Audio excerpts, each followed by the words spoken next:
I'll certainly review the bill when it comes across my desk. We'll review it thoroughly, the legal department, etc., and then I'll make a final decision. The fate of an Alabama Senate-approved bill banning nearly all abortions is now in the hands of the state's Republican governor, Kay Ivey.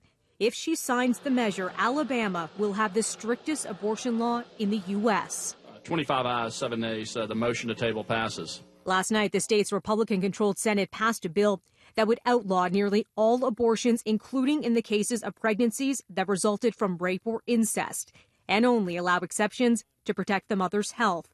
Only male senators supported the bill.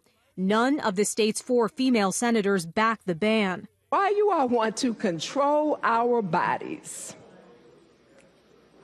I will never, ever know. And I know that many of you have daughters. Legislation to restrict abortion rights has been introduced this year in 16 states. 4 governors, including Georgia's, have signed bills banning abortions if an embryonic heartbeat can be detected. In Alabama, the bill goes further, banning abortions at any time. Those performing the procedure would be committing a felony punishable by up to 99 years in prison. A woman who receives an abortion would not be held criminally liable. The U.S. National Organization for Women denouncing Alabama's bill as dangerous, saying in part, this unconstitutional measure would send women in the state back to the dark ages of policymakers having control over their bodies, health, and lives. Alabama's move is part of a multi-state push to have the U.S. Supreme Court reconsider a woman's constitutional right to an abortion.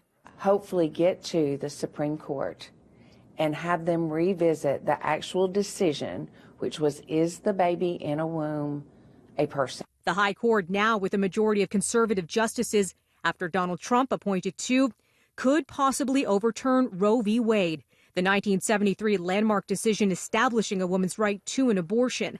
Ivey was asked about legal costs of defending the abortion bill and the expected upcoming legal challenges from abortion rights groups. You certainly cannot deter your efforts to protect the unborn because of costs, even if it means going to the United States Supreme Court.